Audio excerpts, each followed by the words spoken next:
Solihah, mohon maaf ya mengganggu waktu liburannya. Ini kan kemarin sifatnya tawaran dari Umi ya.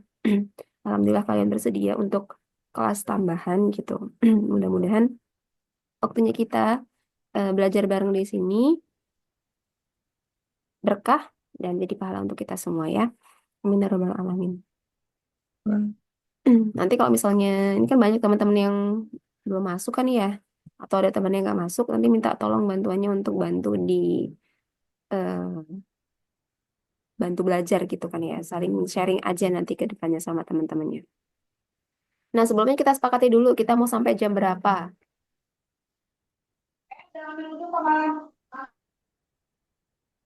Mau 1 jam aja atau 1 jam setengah?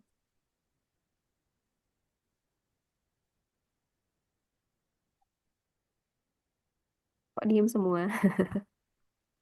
Diskusi dulu ya di grup ya. Iya, Mi. Sampai selesai, Mi. Sampai selesai. Sampai Selesainya, selesai. Mi. Selesainya. Kalau di kelas aja kalau 3 jam pelajaran itu berarti mm, sejam 40-an menit ya. Sejam 50 menit malah. Itu nggak selesai sih kemarin.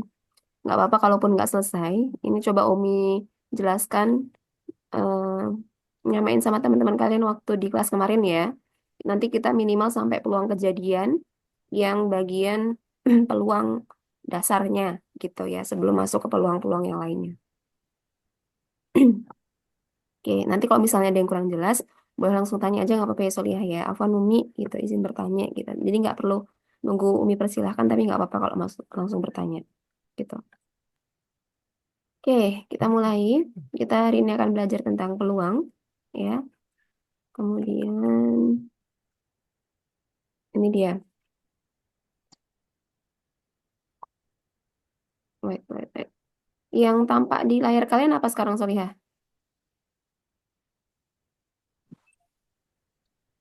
Dasar-dasar Dasar-dasar pemikiran Oh belajar. iya, iya, iya. Peluang dan peluang. Oke. Umi kira tampilan di desktop Umi, kalau di desktop Umi bukan itu tampilannya. Oke, sebentar ya.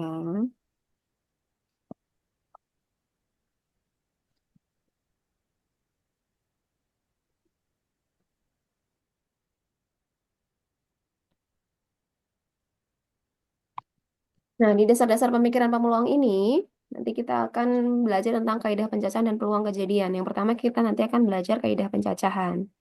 Ya, jadi pertama, tujuan pembelajaran kita adalah yang pertama kita memahami apa saja yang ada di kaidah pencacahan ini, gitu ya. Kemudian nanti kita juga bisa hmm, mengetahui peluang kejadian itu ada apa aja saja sih di dalamnya gitu ya, yang bisa kita gunakan untuk menyelesaikan permasalahan-permasalahan yang berkaitan dengan peluang. Nah, kaidah pencacahan itu adalah salah satu prinsip dasar yang mendasari perkembangan peluang.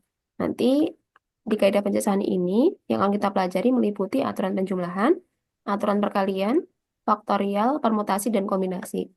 Nah, sebenarnya kita waktu di kelas 9 udah pernah belajar ini ya, Solihah ya, masih ingat nggak? Enggak, Hmm, Mi. enggak ya, Maaf. enggak ingat ya. Oke, coba Umi tanya dulu deh. Kalau menurut kalian, peluang itu kalau dalam kehidupan sehari-hari, ada apa saja, Solihah? Kira-kira yang menurut kalian tuh masuk dalam eh, peluang gitu.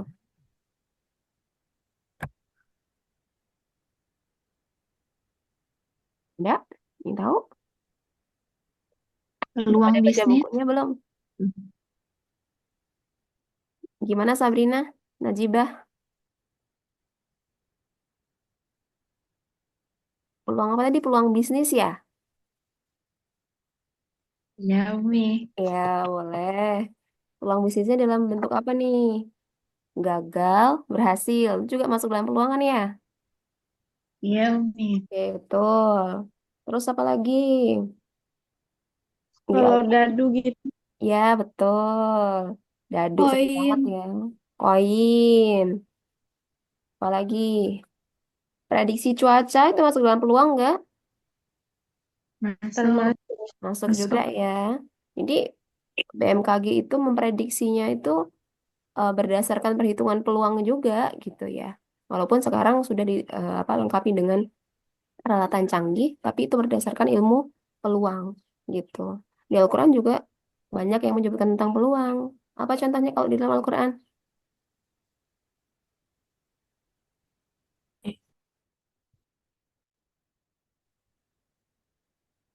Surga, neraka, ya enggak? Hmm. Ya Iya. kan? Hidup, mati. Nah, terus kalau misalnya dalam perlombaan contohnya menang kalah, itu kan juga berkaitan dengan peluang. Seperti itu ya. Ya lanjut. Nah, pertama kita akan masuk ke aturan penjumlahan. Aturan penjumlahan itu digunakan untuk beberapa kejadian yang tidak terjadi secara bersamaan. Nah, di sini yang perlu kalian garis bawahi, tidak terjadi secara bersamaan. Jadi nanti kalau kalian ketemu suatu soal, gitu kan, nanti kalian bisa menentukan itu akan menggunakan aturan penjumlahan atau tidak. Patokannya ini tadi, dia terjadinya secara bersamaan atau tidak. Kalau yang aturan penjumlahan, dia tidak terjadi secara bersamaan. Gitu ya. Nah, artinya yang terjadi hanya salah satu saja sebagai pilihan dan biasanya menggunakan kata penghubungnya adalah atau. Nah, diingat-ingat tuh ya, atau dia kata penghubungnya. Itu, atau. Jadi kalau misalnya ada suatu kasus, objek-objeknya ini banyaknya tinggal dijumlahkan saja. Gitu. S1 ditambah S2 ditambah S3 tambah S4 dan seterusnya. Nah, ini contohnya ya. Bu Yunda adalah seorang guru matematika yang mengajar di Darul Fatah. Dia mengajar 33 siswa di kelas 10A, 32 siswa di kelas 10B, dan 31 siswa di kelas 10C. Kemudian Bu Yunda akan memberikan hadiah berupa satu buku referensi kepada salah seorang dari semua siswa yang diajarkannya. Berapa banyak cara yang dapat digunakan Bu Yunda untuk memberikan hadiah tersebut? Gitu. Memberikan hadiahnya secara bersamaan enggak? Kan enggak, ya, gitu. Hanya salah satu aja nih. Gitu dan nggak pastinya nggak di setiap kelas akan mendapatkannya tapi bisa jadi mana tadi ya hanya satu kelas misalnya 10 aja nih yang akan dapat karena hanya salah satu aja jadi gimana caranya tinggal kita tambahkan saja 33 ditambah 32 ditambah 31 tuh ya intinya kejadiannya dia tidak terjadi secara bersama-sama jadinya dijumlahkan maka berarti ada berapa tuh ada 96 cara ya. 96. Betul. Ada 96 cara yang dapat digunakan Bu Yunda untuk memberikan hadiah. Nah, gitu. Itu untuk soal terkait aturan penjumlahan. Nanti kita akan di akhir pembahasan aturan penjumlahan dan perkalian, nanti kita bahas soal yang lainnya ya. Sekarang kita lanjut dulu ke aturan perkalian. Nah, aturan perkalian itu biasanya digunakan untuk beberapa kejadian yang semuanya terjadi secara bersamaan. Nah, ini yang di-highlight dia adalah terjadinya secara bersamaan gitu. Dan biasanya menggunakan kata penghubung dan. Kalau tadi penjumlahan atau, kalau di perkalian dia dan. Jadi tinggal kalau kita tahu itu kejadiannya secara bersamaan, banyaknya objek tinggal kita kalikan saja ya. Contohnya ini, Rashid itu ingin mengunjungi pameran komputer. Dia memakai pakaian yang ada di lemarinya gitu. Dan di sana itu ada beberapa jenis baju. Ada 3 jenis baju, 2 jenis celana yang berbeda, satu jaket dan satu rompi. Nah, kalau pakai baju itu kan pasti dipadankan kan ya. Celananya yang seperti apa, biar cocok sama bajunya nih. Kemudian jaketnya yang gimana, rompinya yang gimana nih gitu kan. Tapi karena ada satu jaket sama satu rompi, ya udahlah pasti pakainya ya itulah gitu ya.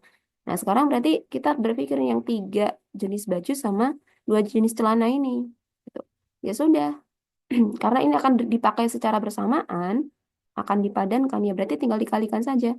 3 dikali 2 dikali satu dikali satu. Gitu. Ya, jadi dapatnya hasilnya 6. Gitu. Paham ya sampai sini Soliha? Nami. Iya, Mi. Sampai. Kami. Sip. Nah, sekarang faktorial. Nah, faktorial itu pengertiannya adalah perkalian semua bilangan asli yang kurang atau sama dengan n. Faktorial dilambangkan dengan tanda seru. Ya, contohnya ada di sebelah kanan bawah nih. 5 faktorial itu berarti sama saja dengan perkalian 5 kali 4 kali 3 kali 2 kali 1. Ya. Karena tadi dibilang nih kalau faktorial adalah perkalian semua bilangan asli yang kurang atau sama dengan n. N-nya kan 5 gitu. Jadi 5 dikali 4 kali 3 kali 2 kali 1. Ini udah tinggal dikali aja. Ini gimana kalau misalnya ya bentuknya pembagian? Mana penanya ini ya? Nah ini dia. Misalnya punya 6 faktorial dibagi sama 3 faktorial. Berarti gimana? Berarti 6 kali 5 kali 4 kali 3 faktorial. Ini kok berhenti sampai 3 faktorial? Ya udah, karena kan nanti bisa dibagi sama 3 faktorial yang di bawah. Itu. Jadi kalian nanti kalau misalnya bentuknya pembagian, kalian lihat aja di bagian pembaginya itu dia bilangannya berapa paling besar. Kan karena nanti pembaginya nggak hanya 3 faktorial, bisa jadi ada 3 faktorial dikali 7 faktorial kali 8 faktorial misalnya gitu. Jadi lihat pembaginya yang paling besar gitu. Karena di sini cuma satu-satunya 3 faktorial, berarti cukup sampai 3 faktorial aja yang di atas jabarinya. Nah, ini kan bisa kita bagi, tinggal kalikan 6 kali 5 kali 4 berapa? Itu 120. Itu untuk perhitungan faktorial. Ya, maaf ya, kalau misalnya lagi Zoom, kadang tulisannya itu agak susah dikendalikan. Jadi maaf kalau tulisan Umi agak kurang bersahabat di pandang mata ya, soalnya. Yang penting kalian paham. Oke, lanjut Salihah. Nah, ini sekarang kita masuk ke contoh masalahnya. Sekarang coba kalian eh, perhatikan masing-masing kasus. Di sini ada 6 kasus ya. Memilih kue atau minuman. Di sini ada donat, pie, cake, jus, teh, atau air putih. Menurut kalian, ketika kita memilih kue atau minuman ini, kita akan menggunakan aturan perkalian atau penjumlahan untuk menentukan berapa banyak cara yang akan kita gunakan. Penjumlahan. Penjumlahan. Penjumlahan, iya betul. Kan sesuai dengan banyaknya pilihan ya. Tinggal tambahin aja, oh dananya ada satu, masing-masing satu, satu, satu, satu, satu. Tinggal tambahin aja nih, objeknya ada berapa totalnya. Oh ada 6. Berarti ada 6 cara gitu. Paham ya? Iya. Ya, Umi. Oke, sip. Sekarang yang kedua, memilih seorang guru pelajaran. Seorang ya, seorang guru pelajaran dari 3 guru matematika, 4 guru IPA, dan 2 guru tahsin. Kira-kira ini menggunakan aturan perkalian atau aturan penjumlahan? Perkalian. Perkalian. Sepakat yang lainnya perkalian? Kenapa? Sepakat, Umi. Sepakat. Perkalian. Kenapa? Oh, coba alasannya kenapa kau bisa bilang itu aturan perkalian? Karena dia pakai dan. Tambahkan, Umi. Oh gitu, karena pakai dan ya. Oke, ini mengecoh ya, dannya ini mengecoh sebenarnya. Kita tuh mau pilih satu guru loh, nak. Satu guru aja, Oh, oh, ya kan? Dari 3 guru oh matematika, iya. 4 guru IPA, dan 2 guru tahsin. Ini sama aja kayak kasusnya tadi kita, si Bu Yunda mau ngasih hadiah ke anak 10A, 10B sama 10C, ya nggak? Iya. Iya Iya. kan? Jadi ini juga masuk ke aturan penjumlahan, tinggal dijumlahkan saja. Karena gurunya ada berapa tuh? 10, 7 tambah 2 9 ya. Ada 9 ya berarti hanya ada 9 cara gitu untuk memilih seorang guru tersebut. Paham ya? Jadi jangan terlalu terpatok sama dannya ini gitu. Agak mengecoh kata-kata dan ini ya. Jadi dilihat dia kebutuhannya seperti apa. Kemudian yang ketiga, menyusun kode 2 digit dengan digit pertama berupa huruf dan digit kedua berupa angka.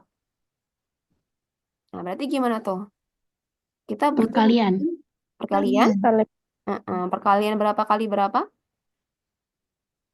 Du. Dua. Berarti gimana? Digit pertama, ini digit pertama misalkan ya, ini berupa huruf. Kemudian di digit keduanya berupa angka. Berarti kita harus tahu apa? Hurufnya ada berapa gitu kan ya? Huruf alfabet itu ada berapa Iya. sih, Lihat? 20. Eh. eh, Berapa? 26. Ya, betul. Ada 26. Nah, sekarang kita hitung ada berapa angka ke totalnya? 9. 9 apa 10? 10. 10, 10 satunya apa? 0. Iya, betul. Nah, jadi 26-nya tinggal kalikan dengan 10. Jadi hasilnya 260. ya gitu ya. Ini untuk yang soal nomor 3. Sekarang yang nomor 4. Nomor 4 ini perkalian atau penjumlahan? Perkalian. Perkalian. 7 kali 5 berarti 354. ya 35. Bisa ya. Saya nomor 5. Memilih t-shirt. 2 jenis kerah, 2 jenis lengan, dan 5 jenis warna. Berarti perkalian atau penjumlahan? Penjumlahan. Penjumlahan apa perkalian? Perkalian. Nggak tahu. Ini perkalian juga ya. Gitu. Ini sama saja Oh, dengan seperti memadankan. Ya, memadankan baju tadi. Gitu. Jadi 2 kali 2 kali 5. Berarti totalnya berapa?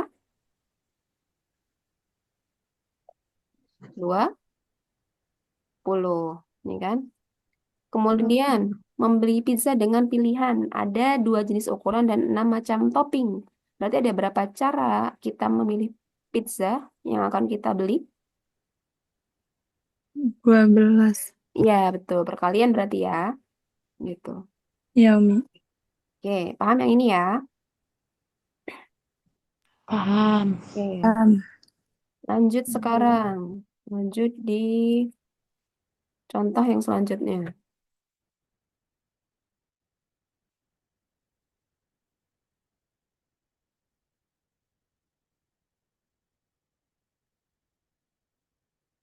Mau.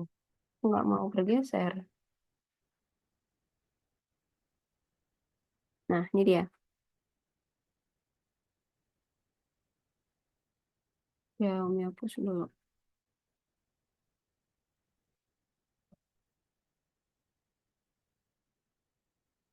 Nah, berapa banyak jenis kapur berbeda jika ada 5 warna berbeda, 3 panjang berbeda, dan 4 diameter berbeda?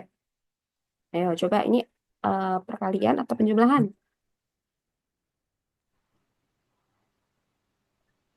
Jumlahan.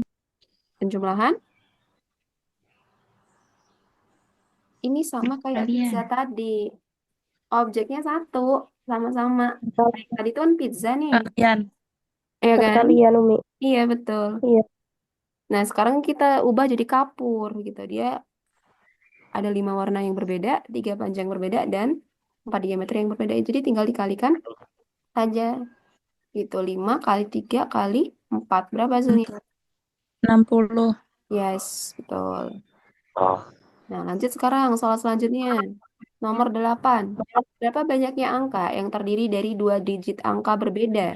Dan digit pertama tidak nol. Nih, kita buat 2 digit angka, ya kan? Tapi angka pertama ini nggak boleh nol. Berarti ada berapa banyaknya cara bisa kita gunakan untuk menyusun 2 digit angka tersebut? Berapa kali berapa berarti? 9 kali 10. 9 kali 10. 10. Enggak. 9 kali 10. kali 10 betul? Coba kita cek. Kita kan punya 0, 1, 2, 3, 4, 5, 6, 7, 8, 9. Ya kan? Ada 10. Tapi angka pertama tidak boleh 0. Berarti ini udah otomatis tereliminasi ya. Berarti tinggal 9. Berarti di 9. sini isinya 9. 9 pilihan gitu ya. Nah, selanjutnya, boleh nggak 0 masuk Solihah? Boleh. Boleh. Tapi sudah terpakai satu. Jadi di kotak kedua tinggal berapa pilihan? 8. No, 9 juga dong. Kan 0 tadi udah masuk. Ya kan? Ya enggak. Umi. Yang pertama nolnya nggak masuk 9. Yang kedua nolnya masuk. Tapi kan udah dikurangin satu dari 10. Jadinya tinggal 9. Jadinya 9 kali 9, 81. 1. Masih bingung nggak? Bingung. Bingung. Bingungnya kenapa Iya. ini? Yang mana yang bingung? Yang 9 kedua ya? Ya, Umi. Kayak gini. Ini yang pertama ya. Yang pertama udah paham ya kenapa 9 ya? Udah. Nah, sekarang kita punya lagi nih.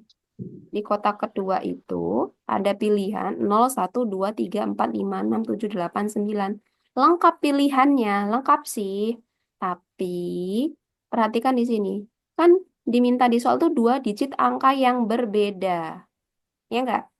Berbeda loh gitu. Jadi satunya itu udah dipakai di depan. Satu. Maka dari 10 pilihan tadi kita kurangkan satu.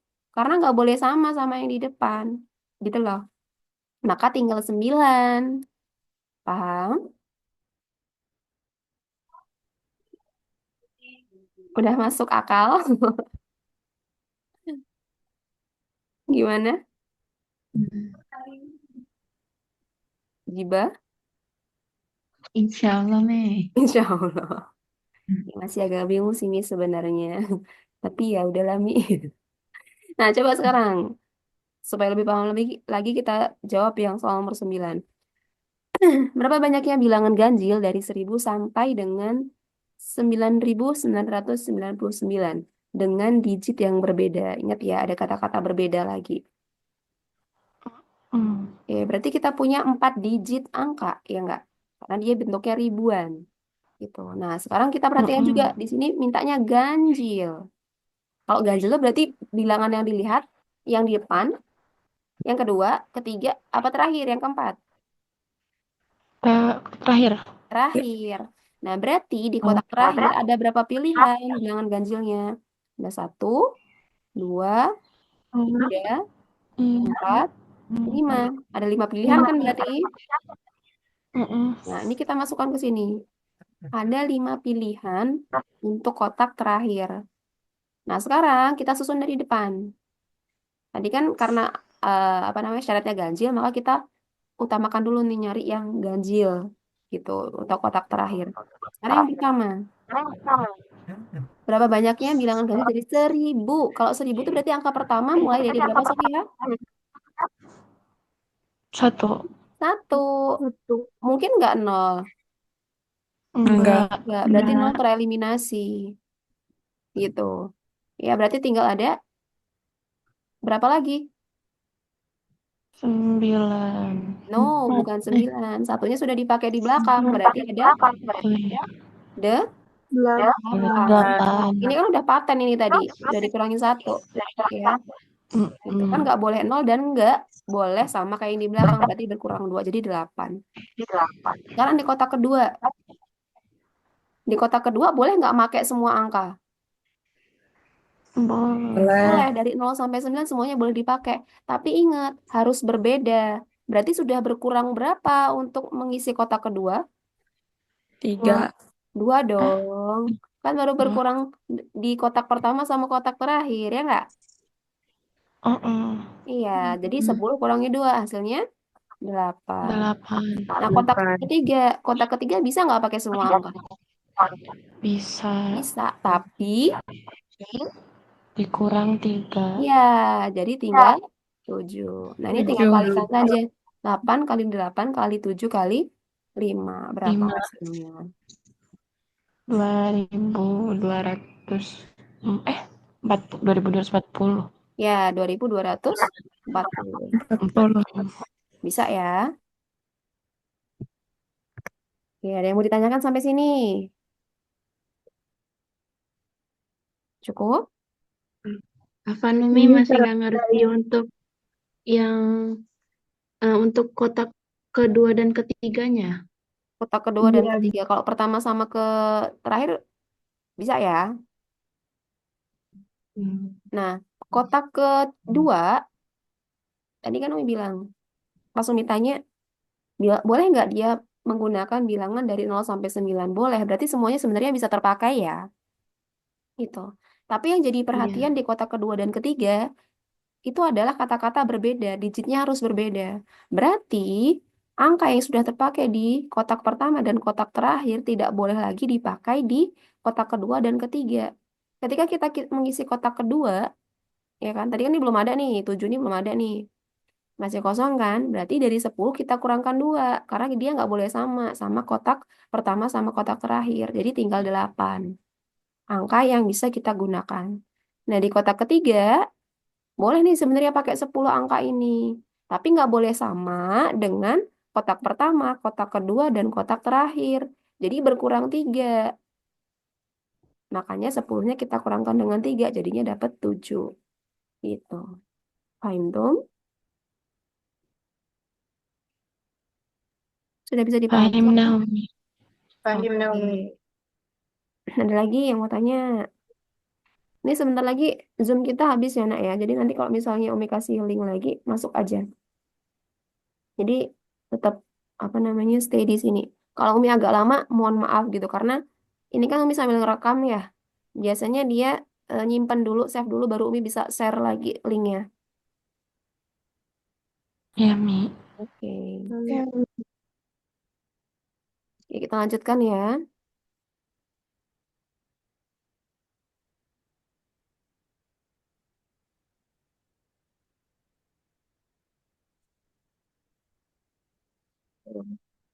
Sekarang kita lanjut lagi ke permutasi dan kombinasi. Jadi, permutasi itu adalah sesuatu ya. Di sini ada istilahnya salah satu cara yang digunakan dalam peluang gitu kan ya. Dalam kaidah pencacahan yang dia itu memperhatikan urutan. Sedangkan kalau kombinasi, salah satu cara yang digunakan dalam kaidah pencacahan yang dia tidak memperhatikan urutan gitu. Contohnya ini, kalau dipermutasi dari 10 orang akan dipilih 3 orang sebagai ketua, sekretaris, dan bendahara. Nah, ketika kita memilih A, kemudian B, atau B, kemudian A itu dia menjadi 2 kasus yang berbeda. Makanya di sini dikasih tanda tidak sama dengan. Karena yang kalau eh, pilihan pertama ini berarti jadi ketua, pilihan yang kedua itu berarti jadi sekretaris. Gitu. Jadi si A ini ibaratkan orangnya, B ini orangnya, gitu ya. Jadi tempat pertama itu ketua, tempat kedua itu sekretaris, tempat terakhir itu bendahara. Jadi kalau yang dibalik nih B baru A, itu sama aja B-nya yang jadi ketua, A-nya yang jadi sekretaris gitu. Jadi antara AB sama BA ini nggak sama ya. Orangnya nggak sama jadinya gitu. Nah, kemudian kalau contoh yang dikombinasi, itu dari 10 orang akan dipilih 3 orang yang mewakili LCT MIPA tingkat provinsi. Kita memilih orangnya, 3 orang ini mau dibolak-balik juga, tetap aja mereka itu yang mewakili LCT. Mau dibolak-balik orangnya, milihnya nggak masalah. Yang penting 3 orang, gitu. Ya, jadi dia tidak memperhatikan urutan, seperti itu. Kalau untuk yang dikombinasi. Bisa bedakan ya antara permutasi dan kombinasi, Solihah?